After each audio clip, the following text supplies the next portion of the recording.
Good morning, everyone. Welcome to the Sick of This Show. It's Notes of the Week. I'm Nick Paro. I'm joined by my good friend, Walter Rhein, the level 36 magic user. And today we're joined by a special guest, a friend of the community, a veteran, a Navy veteran. Thank you, sir, for your service. Bob Dana. He is joining us today because we got some stuff to talk about. And I wanted to get to meet him finally. He's been a part of this community for a long time now, pretty much since it started. And I'm really glad to finally get the chance to have you on with us, Bob. Walter, good morning. How are you? Before Bob introduces himself here, I'm going to give him a chance to have the floor. How are you, real quick, this morning, Walter? And then Bob, take it away. I'm doing good. I'm so happy to see Bob. Bob, gosh, I don't even remember. How did we get to? I guess you just found my Substack and we started chatting that way. I just found you. Yes, Oh, absolutely. and it's just been the magic of Substack. And oh my gosh, you've been a great relief to me every time I've talked to you. My wife always says it. When I talk to you, I always seem happier, and it's just I really appreciate that. And it's just your wisdom is always so welcome. And so I'm looking forward to this chat. I'm looking forward to you getting to know Nick too, and we'll just keep elevating and lifting each other up. Well, thanks, Walter, and it's good to have you again this morning. This is one of my highlights of the week. Obviously, all my shows are highlights. Some are kind of low lights when we talk about issues, but this one's a highlight for me all the time. So I'm glad to have you with me, Walter. It's a very grounding experience here. I wouldn't say centering because we don't center things here, but it's very grounding. And Bob, it's really good to have you on with us. Do you mind introducing yourself, as much or as little as you want to say about who you are? Don't reveal too much, obviously. But do you mind introducing yourself for the community so everybody gets to know who you are a little bit? Oh, sure, Nick. I've been following Walter now. I don't know for how long, but I consider him a friend now, which is Me too. also a number of other folks. On Substack. I have kind of moved from just following and subscribing to I think actually having a friendship that I really really value. Again, Bob Danna. I'm 74 years old. And At this point, retired, kind of, mostly, whatever that means. I'm still very active in my professional communities, and I am very kind of active politically. I actually grew up on Long Island, born in Brooklyn, New York, and kind of traveled all over the country, lived all over the country, traveled all over the world, still do. I'm actually a physicist by education, bachelor's Oh, and awesome. master's in physics, and then actually was recruited by the nuclear navy to join the Division of Naval Reactors. These are the folks that kind of manage all of the nuclear reactors on all of the submarines and aircraft carriers in the world. I was assigned to be an instructor at the Naval Nuclear Power School. So I was training all of the officers and enlisted personnel to actually operate the nuclear reactors on submarines and aircraft carriers. Um, uh, That's awesome. That's yeah, really yeah, amazing. yeah. It was great. I loved it. And that was on active duty. I was in Orlando, Florida, for that. And then actually kind of left active duty in 1980, joined a consulting firm, and I've been doing consulting because I also got a second master's degree in engineering while I was in the Navy. Thank you, Navy, who paid for that. And then worked as a consultant for literally, 45 years or so, just kind of leaving practice.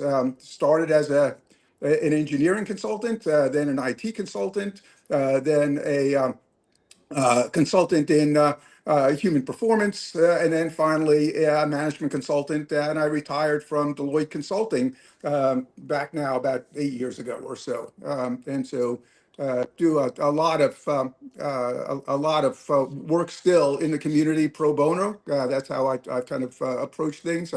My definition of retirement, Nick, is and the audience is I don't take a paycheck anymore or any compensation for anything I do.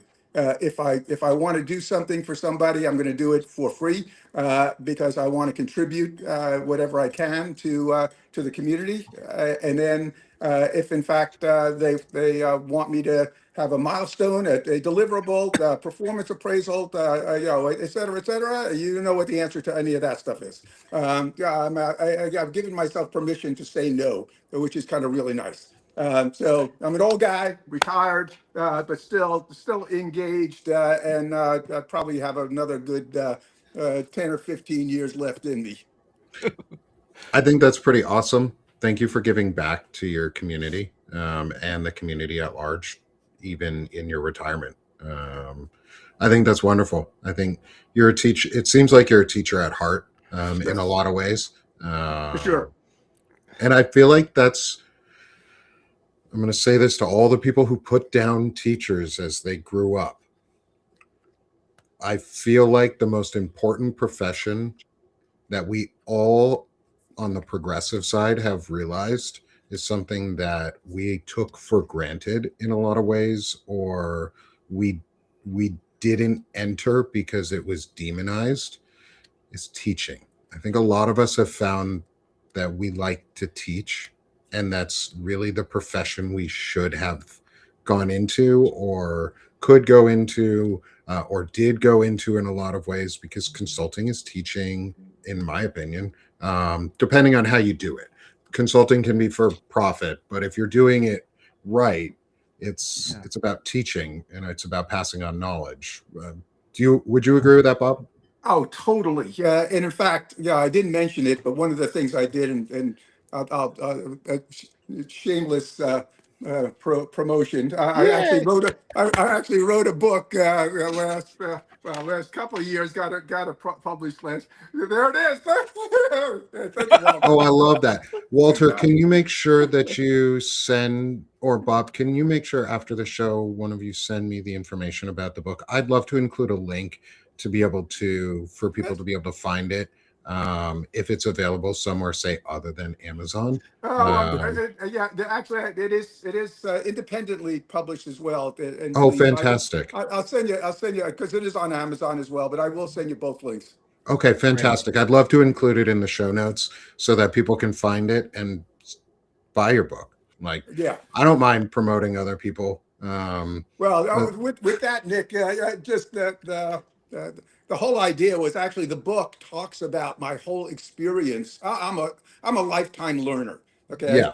And I love to teach, but I love to learn. And I actually talk about where that came from as a kid, and growing up and going to college. Because luckily I went to Hunter College in Manhattan. And as a upper sophomore, they selected me to be a physics tutor, if you can believe it. And so I tutored for 3 years physics, in college, and then actually was a lecturer at Hunter for 3 years as well, during both my graduate school and after graduate school. I actually am a teacher. Obviously, I was a teacher in the Navy as well. Although I kind of moved over to nuclear weapons after nuclear power, and that wasn't really teaching. That was a lot of other things that were going on there. But anyway, yes, I totally agree that it is at this point undervalued. It would be an understatement. I think it's got to be celebrated. It's got to be compensated appropriately. And all of the poo-pooing that people do about it is so horrible. Yeah. Walter? I always say they should make the same as NFL quarterbacks. I mean that 100% seriously. Yeah. Which would require some meeting in the middle. One group goes down, the other one goes up, and then we're somewhere in the middle is probably a good thing. I mean, if we pay for the stadiums they play in, if we subsidize them that way, why can't you know, that's always one of my comments. Well, maybe the billionaires could all get Yeah. together and actually kind of pool a little of their wealth and actually push it to education. How about that? That might And be it's really nice. our wealth because they get it through subsidies and bailouts. So I Yeah, mean, that would be exactly. fair. Yeah, I mean, like Fuck. it's almost like our founding fathers and our founding document even says that they pooled and gave away their collective wealth for the greater good of the nation. Yeah. All these rich people gave away their collective wealth to form a nation. Like, we do forget that a lot of times when we talk about our founding fathers Yeah. and folks. Well, it's And censored. because It's they've done a censored. lot of they were pretty shitty people sometimes. Like, they had some pretty shitty values. However, and they also had some very progressive ideas for America, especially at the time. And one of those was collective wealth. Some of it was choice, that they had slaves and kept their slaves, or didn't listen to their wives when their wives gave them great ideas, or their wives threatened to leave them, and that was the only reason they took the good ideas. John Adams, and having your wife threaten to leave you around some of your ideas in the early days. Like, we remember, we forget that they did have some progressive ideals, and one of those was collective wealth gathering. They pooled their collective resources and said, this is what we're going to do to pay the army. This is what we're going to do to fund a road system in some way, or a travel system between states. This is how we're going to levy taxes. But they gave away their collective wealth. Hey, billionaires, give it all away. It's Yeah. time to give it back in taxes. And I think that sort of leads us into our notes for today, because I want to start us in on our 3 notes we got. I'm going to do mine first, just because it's the most broad of the topics, and it actually leads really well into the other 2. And one of those things is, if pro-democracy, pro-constitutional candidates want to keep building on the success of other candidates who have won, they should be wrapping everything they say into the AAA strategy: accountability, affordability, authenticity. If you can't, are you even trying to win? Like, that's it. That's the game. Yeah. Because the accountability is what we were just talking, is holding people accountable for their actions, and actually talking about giving people the affordability through collective wealth management, and being authentic about it. Like, I want that too. Just because I want it, you guys all want it. Like, it means good things, because we're worth it, because we're worth the investment, and billionaires are not worth the single investment. The rest of us are, as a collective, and we have to remind ourselves of that, and we have to let everybody be reminded of that. Like, we have to internalize it ourselves, as that we are worth being invested in, and that investment means, billionaires, you're going to have to give up a lot of your fucking money that you stole from us, and corporations, you're going to have to give up a lot of money that you stole from us, because that's accountability. And then everything becomes affordable again. So, what do you guys think on that as we get into some of our topics? Because, Yeah. Walter, you have some very strong opinions on accountability for certain groups of people, which I agree with. And your note today, Robert or Bob, also goes into accountability with the Secretary of Defense, and the issues at large in the Navy and the DoD right now. And so mine's really just an intro note to y'all's right now. But I'm going to drop the link for my note. So anyone in the chat, if you're on a computer or if you're somewhere else, there's also a QR code. Scan the QR code, go like and restack and share the note, so that it gets out. Spread it on other platforms. You can do that. Blue Sky, put it on an excretion if you really want to, but I'd rather you not. Anyway, so that one's mine. Let's lead into, though, is what do you think? What do you guys think about this as a strategy? Go as ahead, a Bob. strategy point.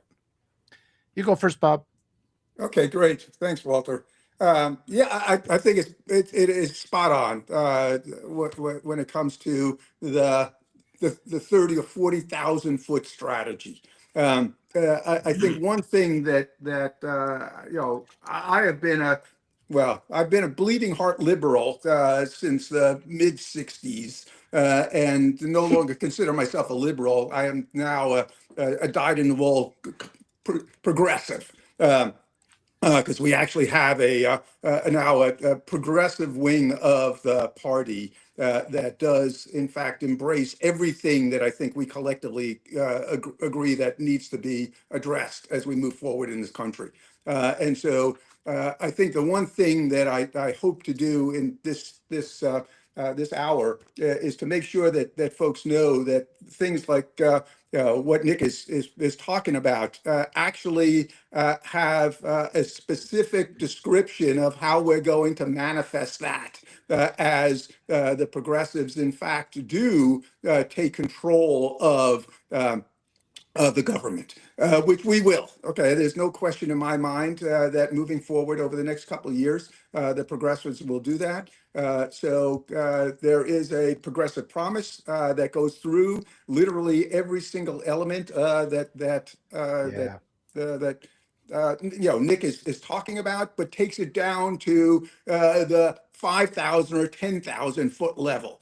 Okay, doesn't take it down to legislation. We'll have to do that, but it certainly takes it down to a bulleted list. And I will just another thing that we may want everyone to do is just Google the Progressive Promise from the Progressive Caucus of the House of Representatives, and in fact, you will see everything detailed all the way through down to the different elements that how we're going to actually bring this to fruition. So I want to say that these are great. Okay, 30, 40,000 foot level. Talking points, perfect. Okay. But then we can come right back, okay, with well, how are you going to do this? Well, I'll tell you.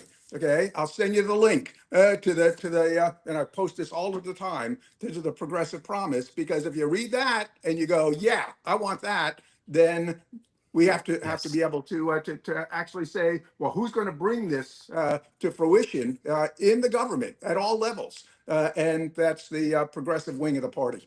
Yeah. What's frustrating me is how the establishment Democrats are still just fumbling the messaging. They're refusing to embrace this.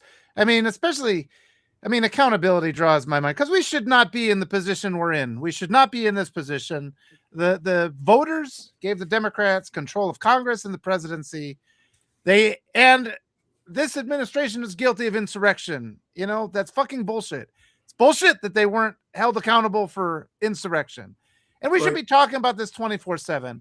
And I think what we see a lot, though, I think we have when people like Romney come out and say, well, they should pardon those guys because we shouldn't have politicians, be sent to jail for their crime. Bullshit. Yeah. And I think you're saying things like that because we see that so many of our established politicians, they're all fucking corrupt. That's why they're saying nonsense like this. And they've slid into this entitlement of, well, we don't prosecute each other so we can get away with whatever the hell we want. And it's just getting worse and worse.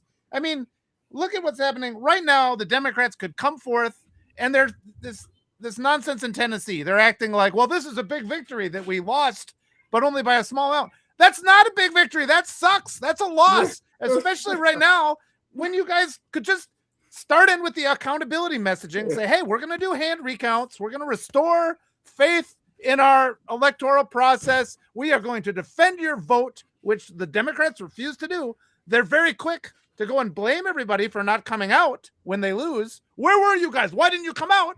But then there's no equivalent effort to defend our votes when we do vote for them. And they just surrender and let these elections go. So we have to call our representatives. We have to demand accountability. We have to keep them going. And, until the people that are running, and if the politicians that are in there refuse to take up that message, we got to primary them. And these next couple months are the most critical months because we can reform prior even to the midterms. We can completely reform how our government's going to look. So everybody should be excited and stay on the message.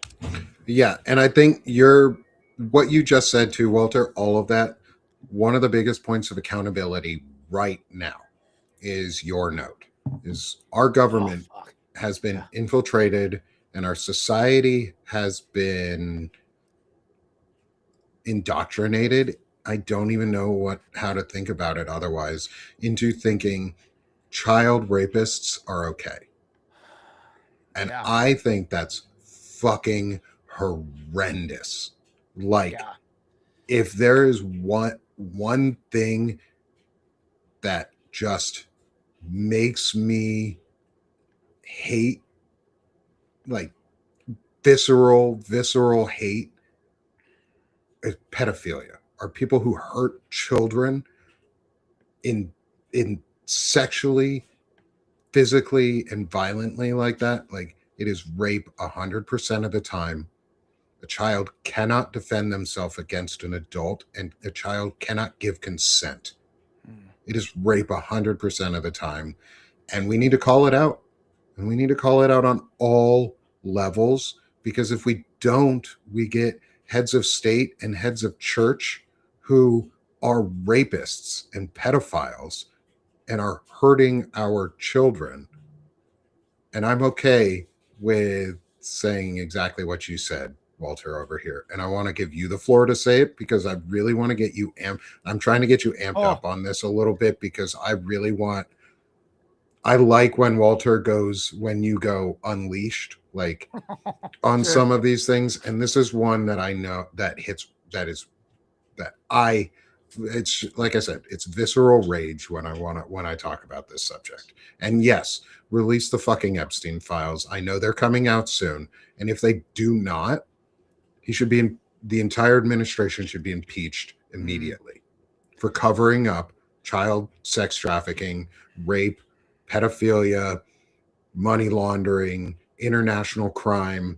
They should be impeached immediately if they do not release the Epstein files when they're supposed to be, I believe, on the 18th, I think it is, of this month, 18th or 19th.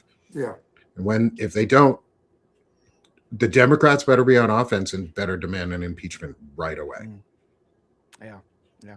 Let me defer to Bob here, and I don't know if you've read this note, but I put this on and Bob responded. That does sound ridiculous, which was the whole point. But there's a couple of things I want to say about this, so I want to defer to Bob and let him have a moment to comment.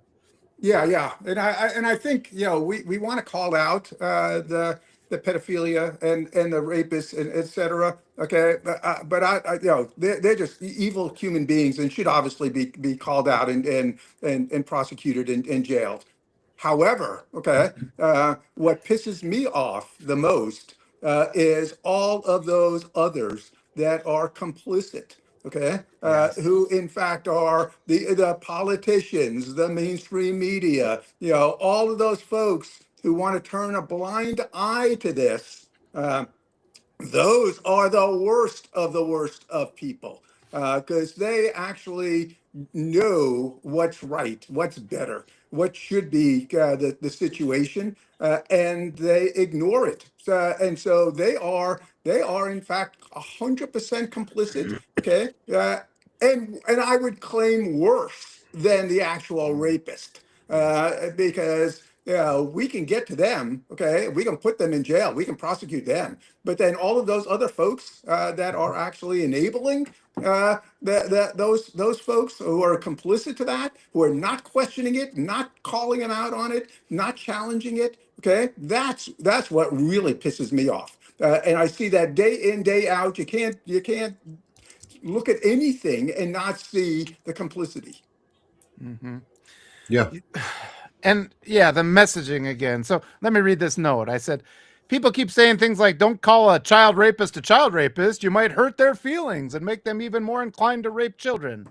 Meanwhile, I'm over here saying, I don't give a shit about the feelings of rapists. I want to save the children. The abuse has to be stopped by whatever means necessary. And I got some pushback when I wrote this, because everybody's saying, well, who even says that? They just couldn't make the connection between the fact that so many people come out of the woodwork and they start hitting you with we can't drive them away arguments. We can't drive them away. And it's like, look, there is a place for that empathy, but that's for when I'm talking with Nick and I'm talking with Bob and we mildly disagree and we're just like, what does that mean? And we talk to it. It's never when somebody's raping some kid. And then, and it's like, And I wrote that it's like it's absurd, and then but people are still finding that they can't make the connection between what they're doing, like that whole. I don't want to bring the child rapists into our coalition. I want to drive them away. That's the whole point here.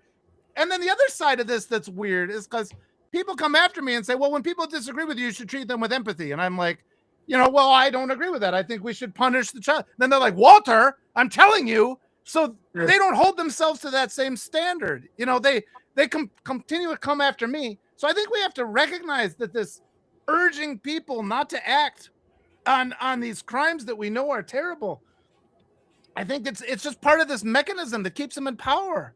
And it's just these things, they should. I mean, I've got kids. A story a couple of years ago. There was a girl went missing from a school who was between the ages of my daughters. And I got the message. And so I called up my friend who's got the wolf dog, and we went looking. And she'd been raped and murdered. And I was the one who told the cops I found where the body was, and I had the cops come in. And once you've been there in the situation like that, the urgency that people feel now is not enough. It's just different if you've seen this and you've been in those places. It's a real thing. And then there's that pipeline where we just keep distracting with people, our heads in the sand. We allow it to just happen and happen. And it's just, and the way I was, that night I came home, and I went through every door in the house, and I'm just like, we didn't know who did this to this girl. And I went through every door in the house, and my girl's was like, why are you doing that? I'm like, do you feel better? And it's like, there's the longest time, and they finally got a suspect. But even after that, months go by. I went to the police office. I asked these police officers how they were feeling, because I knew that that's like, it was me wandering. There's no mechanism for dealing with this, and we don't talk about it. And just the true cruelty of our country, people have an awareness of it. There has to be accountability, and it's a thing. I think we have to see those moments. We have to accept the reality of it, and we can't allow ourselves to be pressured into silence by these absurd mechanisms and messages and things that we've believed for years, which allow all these atrocities to continue. Walter, I'm so sorry that you had to experience that. Yeah, those are hard moments, my friend. Thank you, sir. Unbelievable. I have kids myself, and even if I didn't have kids, I like that. I don't really know what else to say on that, because I'm so sorry, my friend. And I'm so glad that your daughters are safe and feel safe and have a father who is safe, and will do anything to protect and keep them safe. And I think that's amazing. You're showing what fatherhood and what being a good parent and good person really looks like in that moment. You did all the things. And I know it's something that you can't get over. Like, you can't get over that. But Nick, I'm a father and a grandfather, and so I have four young grandkids. It's not about protecting them yourself, okay? It's Yes. What are we collectively doing as a society to protect our kids, not our individual kids and grandkids, okay? Yeah. But our kids, our society. What are we doing for that? That's the real question, okay? And Walter's story is like the kind of the perfect example of trying to protect our kids, the society's kids. And so what are we doing for that? And then you start asking that question and looking at what's going on in this administration right now, and what's going on in all of the different aspects of society, and you go, we are abandoning our kids. Okay, well, we are turning our backs on our kids, and so we're actively hurting children. Absolutely. Yeah. It's not even we're turning our backs. I think that it doesn't even go far. Thank you for that pushback too on the framing of the discussion in general about the collective we, instead of, and let's say the capital we, of we the people, like Yes. us, American, Yeah. US citizens, staters. What are we doing to make our communities actually safer? Actually safer, not just feel safe, because feeling safe can be like fascism, Yeah. because you can feel safe in an abusive relationship. We need to show that the communities are safe. We need to be actively out here.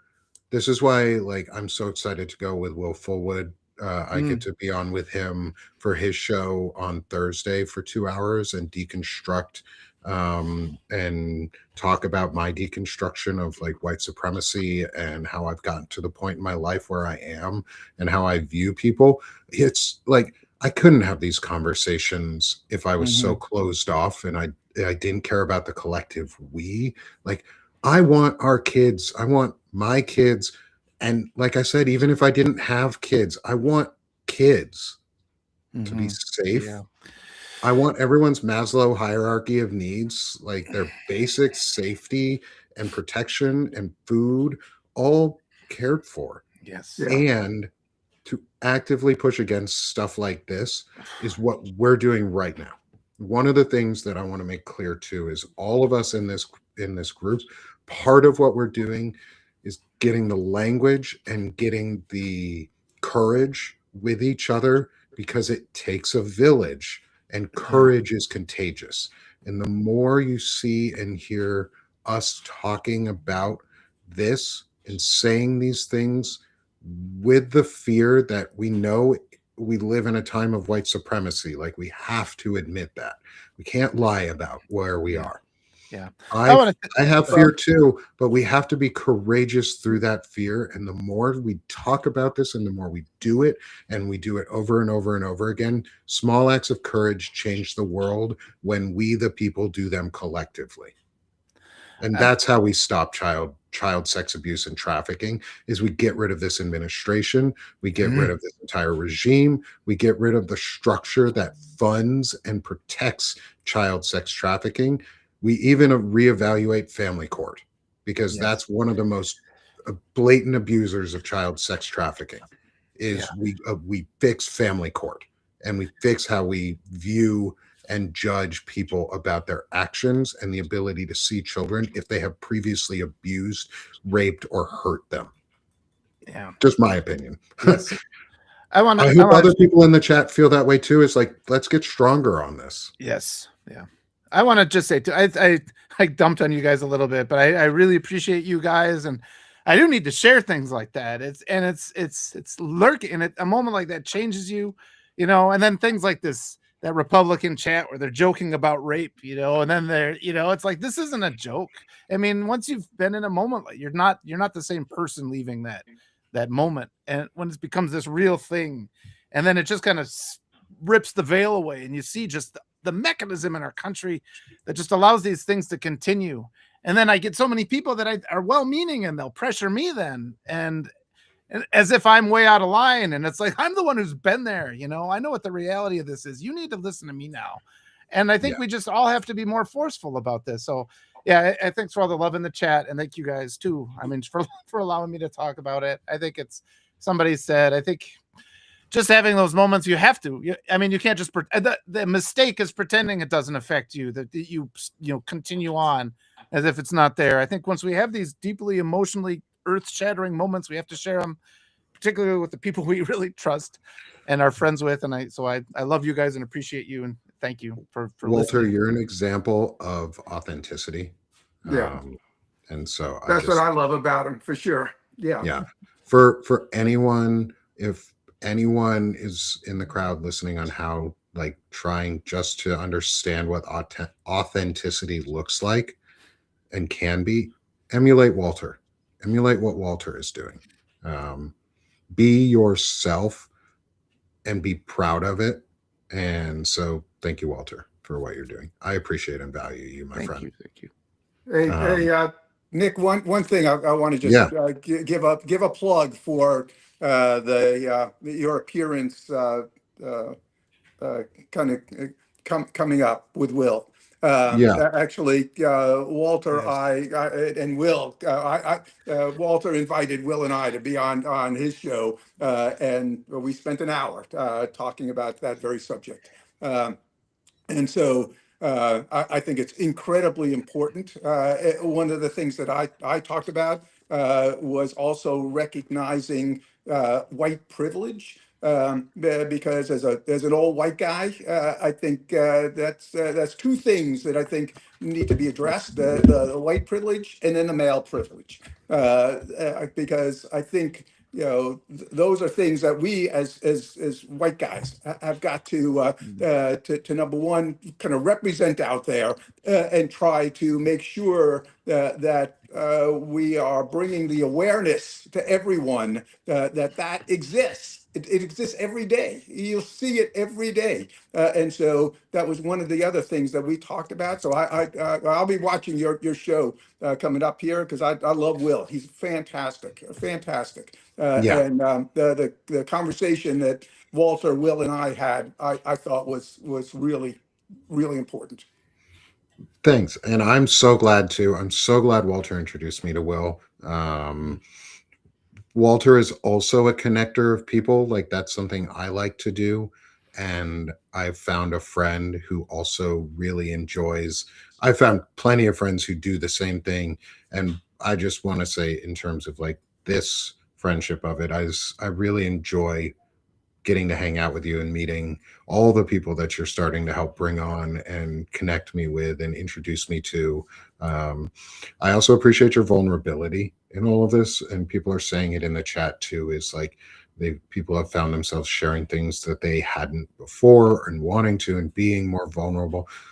I think that's amazing. Like I'm more encouraged to be more vulnerable and be more authentic because more people are starting to do it themselves too, and seeing us do it gives others courage to keep going and doing it at home and in person where it's the most important. I can't just stand here and say things to you that I would do. I have to live them too. And that's really what I try and do. And Walter is an example of masculinity that is intelligent, that is kind, that is caring, that has empathy where it's needed and when it's needed. And he's emotionally vulnerable, and that's okay. And that's a good thing. So, young men, boys out there who are looking for an example of masculinity, listen to Walter, find what Walter has to say. And you'll find a good example. And same with like Will, same with Bob. You seem to be a great example as well. Like I've only gotten to meet you for a little while now, and I'm very glad I have. Like this has been a great conversation just in intellectual masculinity, and accepting that there's a lot of us who are now, as my friend Evan Fields from News from Underground says, is we're scholar warriors. And we're showing what a different type of masculinity and a different type of warrior can look like. And that's one with words and values and who uses their ideas to win and not bashing people with them, but using sense and just absolutely general awareness. I Whereas Go ahead. we have corrupted everything else. And I'm going to shift over to Bob's note, but I'm going to let you speak, Walter, before we, just so that you can get your thought out too. But I just want to introduce or show Bob's note because it goes into that is the accountability and the corruption that's come out of the lack of it and how intelligent masculinity needs to talk about it.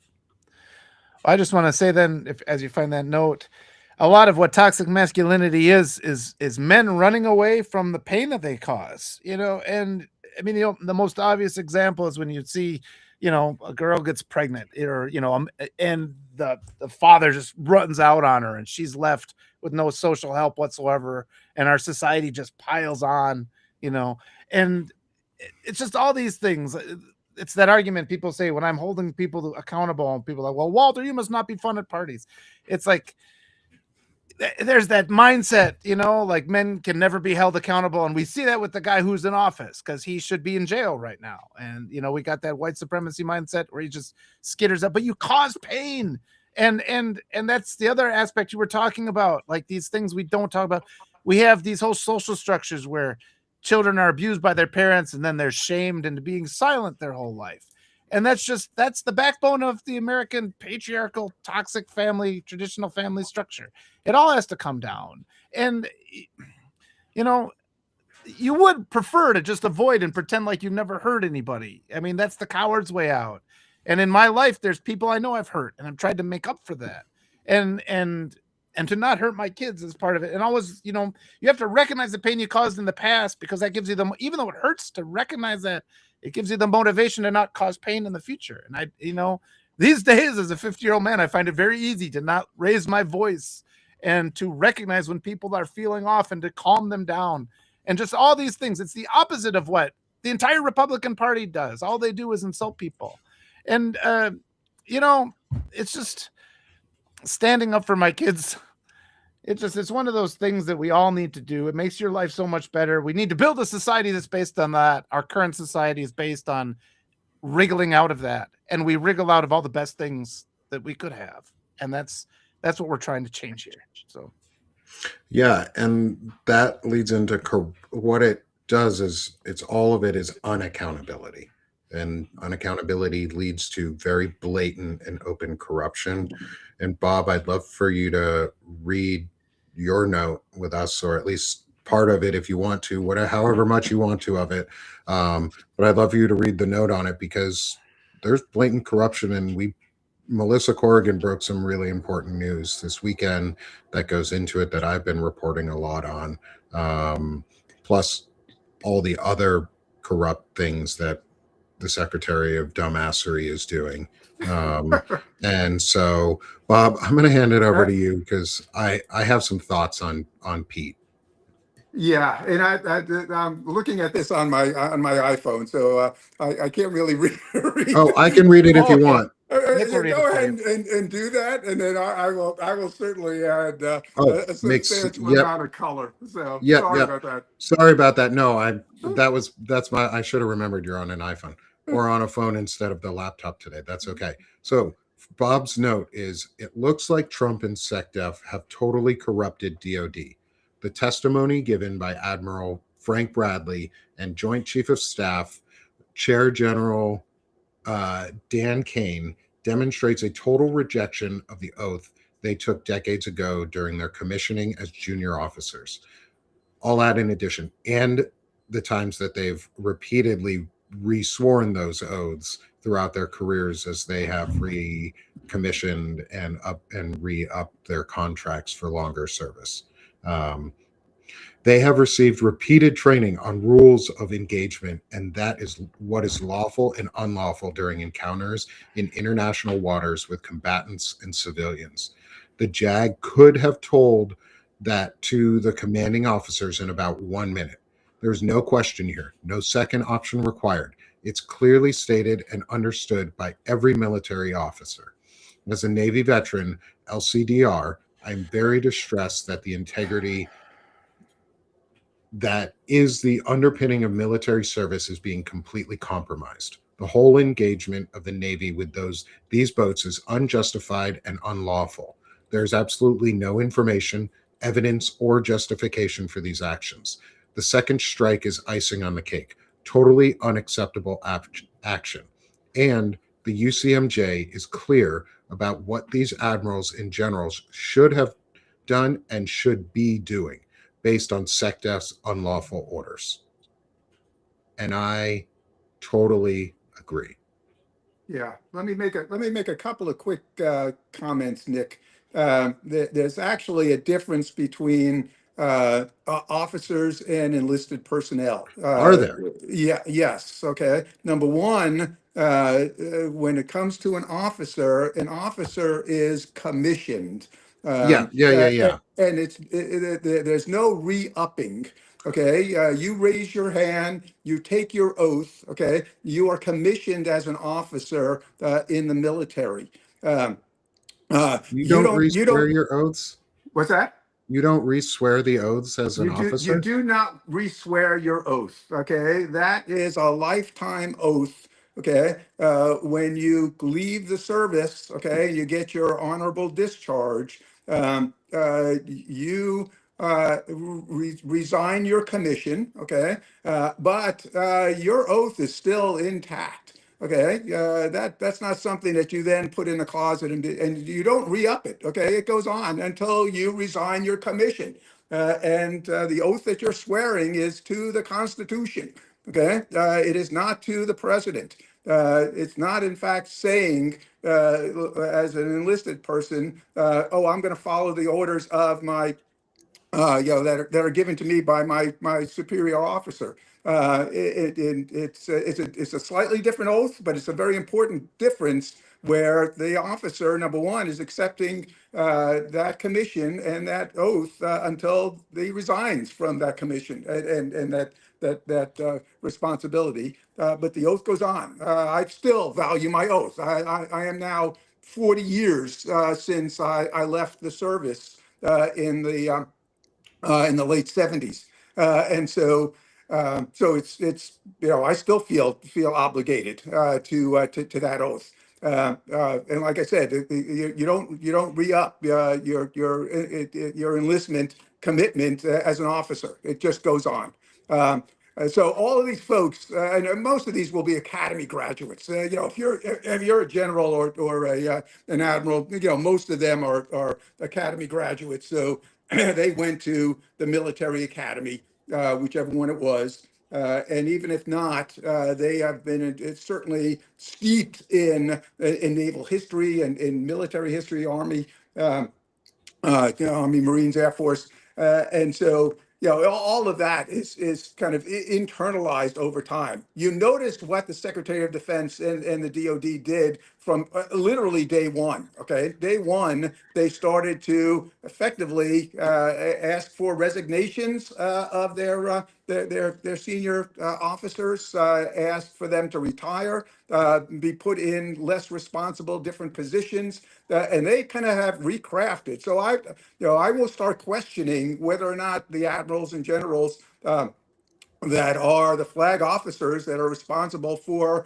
the military, that in fact have not already been completely perverted in terms of their loyalty and the decisions that they're going to make and the orders that they're going to follow and what they will in fact consider to be lawful or unlawful orders. And the fact that Nick, one more thing, and I'll let you weigh in. But the judge advocate general, the lawyers, okay, these are the folks who are counseling the officers at all levels, but certainly at the flag level. These are the ones who, in fact, should be counseling. You notice what they did early on. The first thing they did was they gutted the JAG. Okay, the Judge Advocate General Corps. And so all of these lawyers were shown the door, and I'm sure the lawyers that are there now are ones that, in fact, have compromised their integrity. And so I'm one who always believes, integrity is never compromised. Once you compromise your integrity, you literally can do anything.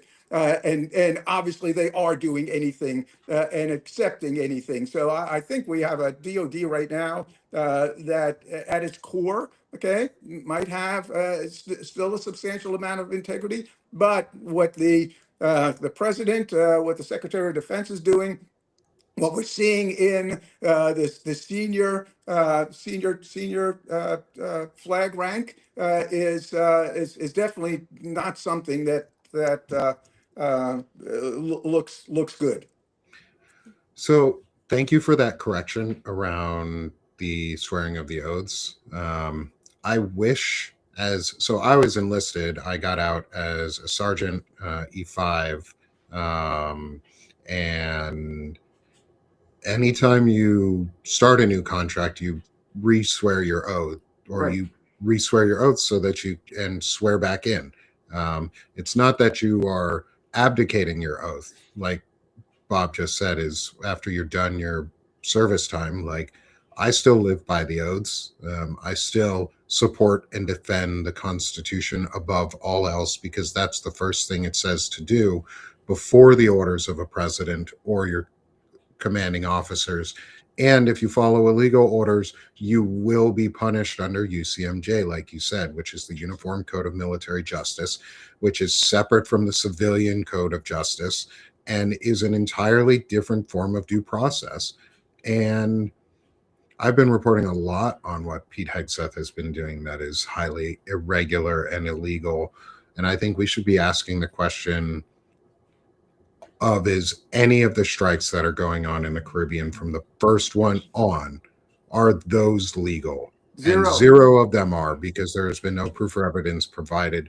But in terms of what you were talking about the JAG Corps, God, I'm so glad people are talking about this. Yeah. Is because the first freaking thing they did was they got rid of JAG. They got rid of all the sexual assault prevention mechanisms. They got rid of all the reporting mechanisms. They got rid of all of the whistleblower support mechanisms. They gutted it. Pete Hegseth's personal lawyer is basically the head of JAG now. Like, as far as I know, like, they are corrupted. Oh, we lost Bob. We lost Bob. Phone may have died. Oh, Bob's back. Perfect. Oh, good, Perfect. good. Welcome back, Bob. Sorry about that, Bob. Sorry to lose you. You're back. Ooh, maybe it's internet though. It seems like his connection's not good.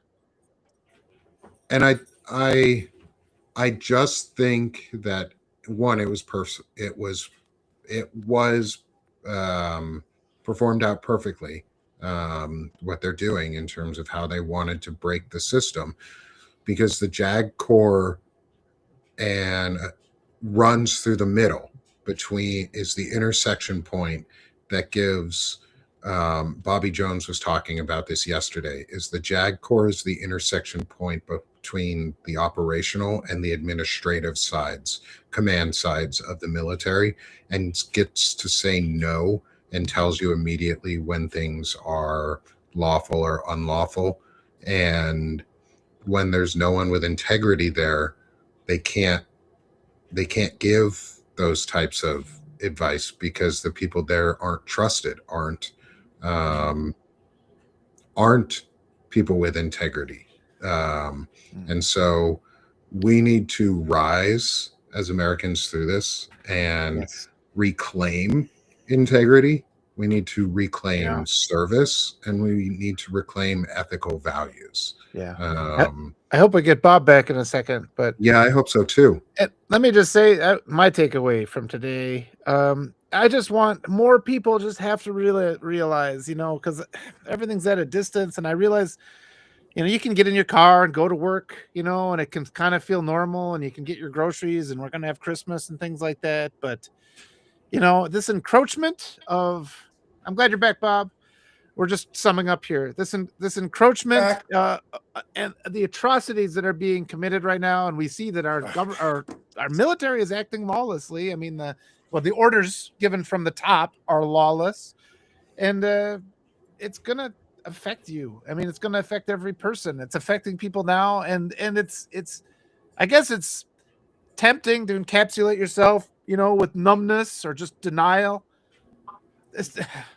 You guys, it's an awful feeling when that stuff hits you and it's in your sphere and it's the people I mean, that girl we lost used to ride her bike down out my window, and it was just like hundreds of times you watch her go by, and that's lovely. And then earth-shattering change, that can never be. And the word my wife said on that day was impotencia, like feeling you're just inability to do anything.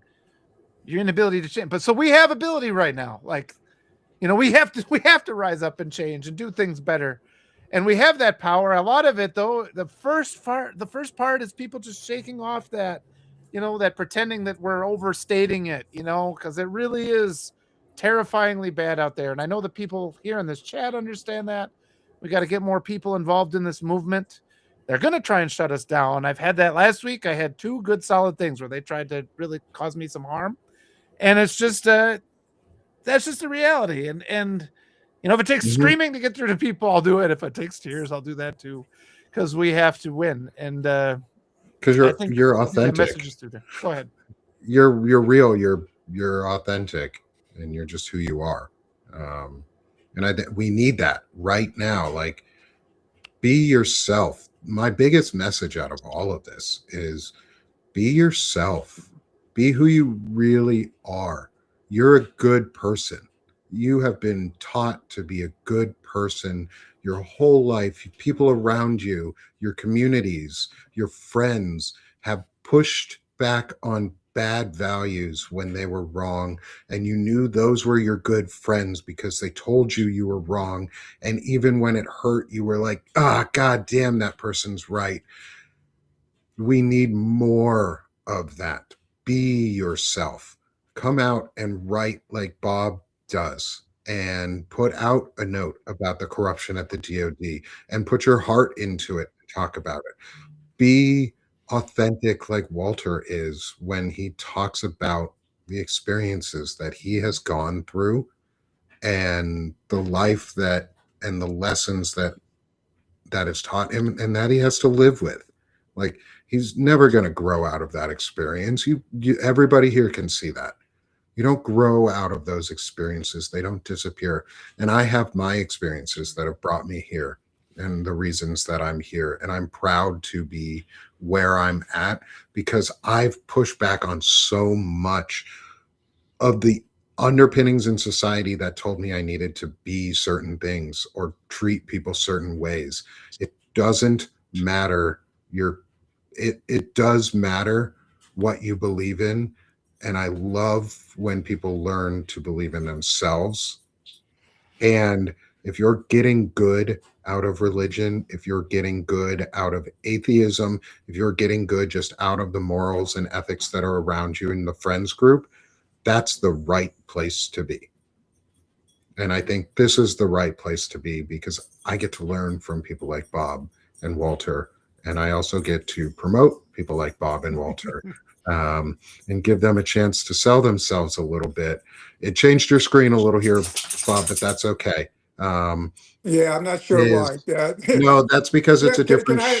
I would like to have one additional Oh, thing. absolutely. I was going to hand the floor over to you here for a moment to say any closing thoughts you have, how people can support you, and what your ending thoughts on the conversation are overall.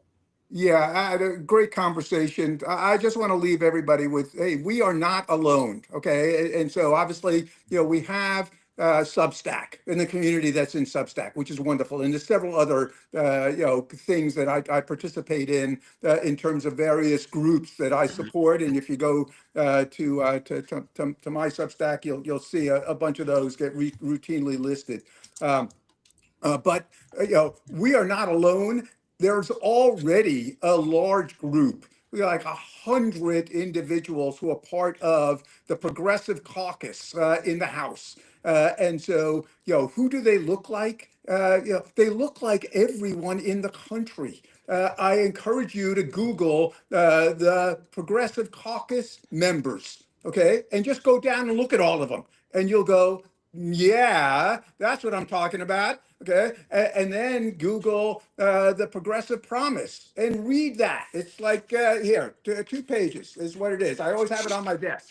And it's like, yeah, that's what the country should be like. And so as you start to kind of embrace that, you embrace the we. And we're not alone. They want to isolate us. They want to separate us. They want to marginalize us. Okay, we're not going to be marginalized. We're not going to be silenced. And there's already a group. You saw Jasmine Crockett yesterday. Unbelievable. She's a member of the caucus. Okay. And she's now stepping up in freaking Texas, to be the senator. Well, that's what we need to be like. So I get on my soapbox for a moment. Again, I'm an old guy. I'm trying to make sure that the little that I've accumulated in experience and wisdom I can pass on. But after 50, 60 years of being a progressive, and I was an anti-war activist before I joined the military. Okay, so you can be that no matter what you're doing. Yeah. Yeah. And I think it's important to note the call out you just did for Jasmine Crockett and she is running against James Tallarico for that Senate seat. That's a good thing. That's going to make both of them better candidates because they're both really strong candidates. Yes. And we need more. We should not be discouraging strong candidates from running against each other. We should be encouraging them if they're in districts and they're not running for Senate because districts are smaller for houses. If they're in separate districts, yes, get someone new's going to have to run for that district. Someone can step up because Texas gerrymandered the shit out of their state. And Jasmine Crockett is still stepping up. That woman is going to be president one day. Yeah. That woman is going to be president. The other thing is don't concentrate on. I'm sorry, Nick. No, I don't. No, that was it. She's going to be president or something. She's going to be something so important for this country because she is the progressive caucus, basically. Yes, and don't try to argue with the MAGA. Okay, get the non-voters to vote. Get the independents to vote progressive. Okay, get the centrist Democrats and centrist Republicans to vote Democrat or vote progressive or move towards the progressive wing in terms of what we're trying to do. Get that. Okay, forget the MAGA. They're lost. They're only 35% of the population and anyway, or maybe even just the electorate, let alone the population. Once you get all the non-voters, that's a third of the population to vote. If they vote Democratic, if they vote progressive, we're in. We're done. Okay, we got it all. Don't keep beating your head against a wall of MAGA. Yes. Go and convince a non-voter vote, then vote progressive. Exactly. Yes. Yeah. Stop trying to convince MAGA. They don't need to be convinced. They don't. Convince everybody else who's just apathetic. Like that's the easier group to get back. And somebody who does that really well outside of Robert, who I have also subscribed to. I encourage others to subscribe to check out his work, to check out what he's doing and listen to some of his advocacy for progressive values, because that's what we need. We need progressive advocates out here saying it's okay to be progressive. And this is what we all look like. And so join Robert.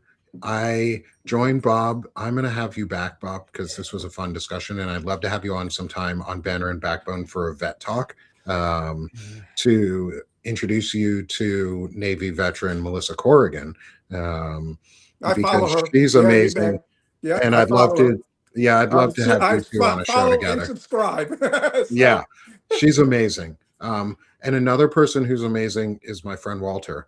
And I think we all saw today exactly how amazing he has been through his life and continues to be.